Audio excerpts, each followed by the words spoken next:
উহুদের যুদ্ধের ৪৭ বছর পরে, অ্যাটেনশন প্লিজ, খুব লক্ষ্য করে শুনুন, উহুদের যুদ্ধের ৪৭ বছর পরে হযরত আমির মুআবিয়া রাদিয়াল্লাহু তাআলা আনহু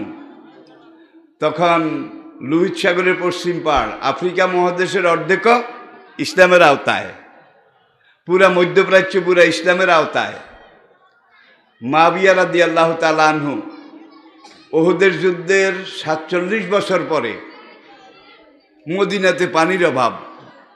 এক বছর বৃষ্টি হয়নি, পাহাড়ে গুহায় পানি জমেনি, আবহাওয়া উষ্ণ হয়ে গেছে। আমিরে মুআবিয়া রাদিয়াল্লাহু তাআলা আনহু একদল ইঞ্জিনিয়ার পাঠালেন, তোমরা যাও নহরে জোবায়দা, ২০-৩০ বছর আগেও ছিল হারুন রশিদের স্ত্রী, নহরে জোবায়দা একটা খাল কেটে